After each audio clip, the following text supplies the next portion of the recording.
Good morning, viewers of this video. This is my guest lecture delivered in Germany on 25th January 2013. Dr. Desarda's repair for inguinal hernia.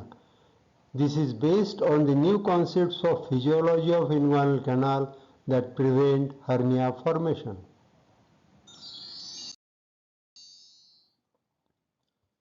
Two decades ago, hardly anybody knew much about the mesh material. But now, our efforts of running a campaign on the internet and social media educated almost 98% of the hernia patients that mesh is a simple piece of synthetic cloth naturally associated with many foreign body complications.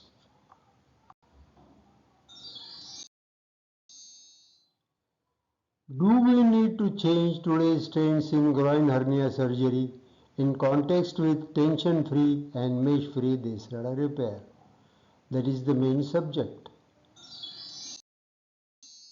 My answer is always use this repair because it gives complete cure without any foreign body. It is tension-free, recurrence-free, and with the lowest rate of complications. You repair hernia with continuous absorbable sutures, a thing never imagined till today. It is a very simple physiological repair, easy to learn and follow, and can be done on outdoor basis under local anesthesia and with fast recovery. This repair is now followed by many surgeons in many countries. Wikipedia described it first in a separate section as tension-free pure tissue repair. What about mesh repair? Mesh is a simple piece of synthetic cloth prepared from polypropylene or polyester. Would you accept its routine use in all the cases? Ideally not. You are extremely cautious not to forget a swab inside body during any surgery. Then how you are stitching a swab-like piece of cloth inside the body in mesh repairs, leaving patients to his own fate? What we are doing today is right. Why not mesh repair? Mesh is a foreign body, is known to everyone. Millions of microabscesses are formed and dense fibrous tissue is laid down in inguinal canal is also known to everyone. That distorts anatomy, atrophies muscles, nerves, vas and vessels get engulfed and affected. There are complications like pain, infection, testicular atrophy, sinus formation, recurrence and many more. These all complications are also known to everyone and still mesh is routinely used in all inguinal hernia repairs. Why? Why not laparoscopic repair also? All complications of mesh are present in laparoscopic repairs also. In fact, these complications carry high risk because mesh is stitched inside the abdomen, preperitoneal. Additional complications are internal oozing, risk of general anesthesia, abdominal inflation with gas, nerve damage, traumato-viscera, trocar hernia, recurrences and many more. You can imagine what would happen to vas and testicular vessels due to mesh fibrosis because mesh is directly spread on these vas and vessels. Thus you know that mesh is not 100% safe to body for its routine use in all the cases. Lab repair carry higher risk and requires extreme skills to give excellent results. Many patients' life worldwide might be getting affected by unscrupulous use of endoscopes by inadequately trained surgeons. Imagine the fate of millions of patients operated in remote places by many surgeons with low quality mesh without any standards. Pharma companies will not bother for patients, but you must bother for your patients. Surgical fraternity thrives for 100% safety and cure and no major complications in every surgery. Then how we have accepted mesh repairs in spite of its morbidity and complications and continue to use open overlap mesh repairs. This is all done by strong financial giants of mesh and endoscope manufacturing companies by perfect marketing at all levels and by all means. Product costing less than €1 is being sold at 100 to 1000 euro, making huge profits. Any company will market this product by all means, maybe ethical or unethical. Lies, damn lies, and medical science. Much of what medical researchers conclude in their studies is misleading, exaggerated, or wrong. So why doctors are carrying this misinformation in their everyday practice? Dr. John was interviewed by David H. Friedman. Bill Moyer interviews Melody Peterson on CNN TV. In her newest book, Our Daily Mates, she describes drug makers as an industry whose core drive is profit. Melody says, I actually thought that there is a lot of science. That is what they tell the public. But as I started to follow their daily activities and talk to executives, I learned that really it was marketing that drove them to earn more profits without bothering much for the patient safety. With their hold of cash, the companies have readily handed money to patient groups, hospitals, universities, medical schools, physician societies, government agencies, and just about any organization they want on their side. The industry cash-filled coffers have a strong hold on medical science. Similar is the story seen with mesh and endoscope manufacturing companies. What is their marketing magic? Control publishing houses and publish repeatedly similar articles through various doctors claiming mesh repair is the best. Control conferences and make leading doctors to present how mesh repair is the best. Start CME conferences and make it compulsory to attend to postgraduate students and then hammer onto their mind same thing again, how mesh repair is the best. Come out with new products of mesh and again send leading doctors to various seminars to show how mesh repair is the best. Advantage of faith posed by trainee doctors and students in their teachers is exploited. Repeated presentations are made in conferences. Repeated publications are made in magazine journals. And the song about mesh goes on and on till junior and budding surgeons' mind gets preconditioned to such an extent that they stop thinking beyond mesh for hernia repairs. Who is the loser? The deadliest loser is your own patient. Many patients operated with mesh, open or laparoscopic repair suffer from morbidity and complications. Some patients' life gets ruined. Who is responsible for this? But still companies with our help are busy in marketing their product like a soap or hair shampoo. Every time coming out with a new variant of the same synthetic cloth like mesh, then mesh and plug, then PHS, then heavyweight, then lightweight, then small pore, then large pore, etc. etc.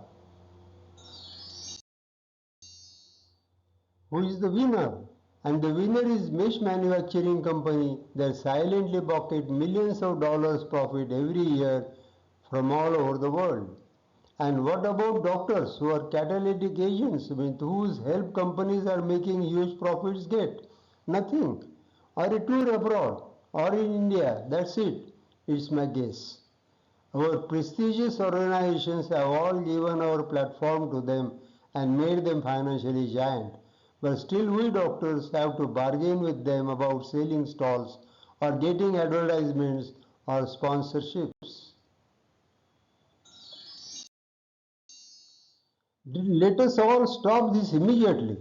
Let us act today itself, and the first step towards this will be to listen to what my research is about, the new theories of hernia formation, and my new operation technique. And to achieve this, let us understand the etiology of inguinal canal. We claim that old concepts that prevent inguinal hernia formation described in the textbooks are not at all true. 1. Strength of transversalis fascia described in every textbook is not true. The transversalis fascia do not have any strength and it cannot give any protection because it is paper thin. It is just an extension of the end-abdominal fascia. 2. Obliquity of the inguinal canal is not true because the spermatic cord is lying throughout its course on the posterior wall alone. It does not pierce any muscle as stated in all the textbooks. Every individual with high arch or patent process vaginalis do not develop hernia. 4. Shutter mechanism is also not true because repeated acts of crying does not increase the incidence of hernia in newborn babies in spite of the almost absent obliquity of inguinal canal or shutter mechanism. Shutter mechanism at internal ring says medial border of the internal ring is pulled upwards laterally to close the internal ring, and shutter mechanism at canal says oblique fibers of the muscle arch are moved down and medially to go close to the inguinal ligament. This opposite movement of the same muscle cannot be accepted. 5. Those concepts that are said to prevent herniation are not at all restored in the traditional techniques of inguinal hernia repair, and yet 70 to 98% of patients are cured. So these are not the real factors that prevent hernia formation. Then what are the real factors that prevent hernia formation? Aponeurotic extensions from the transversus abdominis aponeurotic arch in the posterior wall is the real factor that prevents hernia formation in the normal individuals. This is posterior view of the pelvis. You can see these are all aponeurotic extensions coming from the transversus abdominis aponeurotic arch and going and getting inserted on the iliopubic tract, thus giving protection against the inguinal hernia as well as the femoral hernias. Posterior wall is very important structure. This posterior wall is not composed of one layer of transversalis fascia as is described in all the textbooks, but it is composed of two layers. One is transversalis fascia behind and two is aponeurotic extensions in front of it. The strength of the posterior wall is directly related to the number of aponeurotic fibers it contains and not to the strength of the transversalis fascia. The aponeurotic extensions give mechanical strength to the posterior wall to resist internal abdominal blows and prevent hernia formation. This is linear picture cross section of the inguinal canal. See, this posterior wall is relaxed when there is no action, and the inside shows aponeurotic extensions in front and transversalis fascia behind. Dynamic posterior wall. This posterior wall is kept physiologically dynamic due to those aponeurotic extensions and muscle contractions. Muscle contraction of the transversus abdominis pulls this aponeurotic extension upwards and laterally, creating tension in it to prevent hernia formation. This is physiologically dynamic action of the posterior wall. See this again linear picture cross section of the inguinal canal. The abdominal muscle contraction is there. The posterior wall is converted into a shield to prevent from herniation. Dynamic posterior wall. This tension in the posterior wall is created in gradation as per the force of contraction of the muscles. and the force of contraction of the muscles changes as per the force of the internal abdominal blow. This is important physiological phenomenon. The posterior wall plays an important role in the prevention of hernia formation, not only because of its mechanical strength but also because of its dynamic nature. Such a physiologically dynamic and strong posterior wall is needed to be constructed to give 100% cure from the inguinal hernias.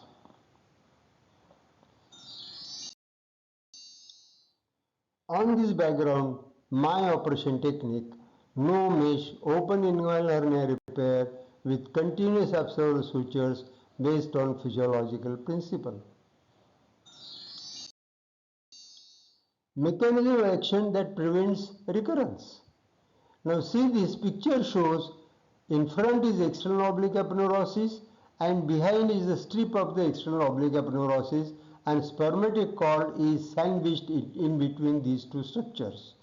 It is at relaxed position whenever there is no blow, but whenever there is a blow, then this external oblique aponeurosis front part and the strip behind, they try to come closer together, sandwiching the spermatic cord throughout its length, thus preventing from its recurrence. Now we present to you our live video of operation technique of mesh-free Desarda repair. You can watch this video on our regular website also, www.desarda.com. Status today. Today this operation is being followed in many countries like Poland, USA, America, China, Mexico, Malaysia, Cuba, Ukraine, Albania, Libya, Brazil, Russia, Korea, etc., and many other such countries. More than 80 presentations or publications and half a dozen RCTs are conducted on this repair. Results are similar to or superior to mesh repairs. We have operated on more than 2000 patients till today, showing fast recovery, early ambulation, less than 0.1% complications, and no recurrence. I hope that textbooks will soon take note of our new theories and the operation technique. I am now glad to inform you all that these textbooks have already taken note of our operation technique. We are the first in the world to put before the world that inguinal hernia must be repaired on physiological principle to give total cure. We are the first to scrap century-old theories that prevent hernia formation and publish new theories. We are the first to give you a very simple hernia repair that does not use mesh. We are the first to use all absorbed sutures inside, leaving no trace of foreign body after surgery. We are the first to give you complete cure after surgery without any fear of recurrence. Almost no recurrence. Warning. 1. Ethicon, Boston Scientific Corp and C.R. Bard are among 7 companies facing more than 70,000 mesh injury lawsuits in federal court and thousands of additional cases in the state courts of the USA. 2. Here companies are playing safe by using doctor's card in the court litigations. Ethicon's lawyer said the product was thoroughly certified by the doctors and the doctors considered the mesh used to be the gold standard for treatment. This information is brought by me from internet. Therefore, I suggest every surgeon should now take an informed consent in writing from the patient to avoid the court litigation in future following mesh complications after mesh repair, because you are implanting a foreign material inside the body of the patient.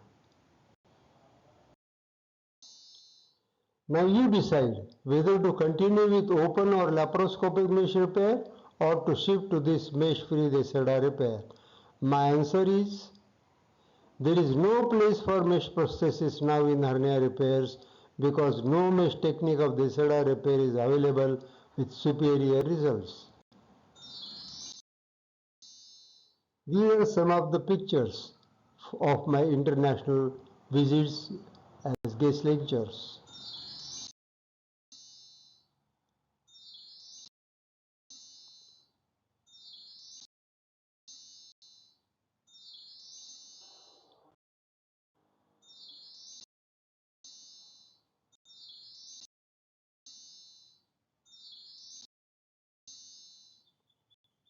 Thank you.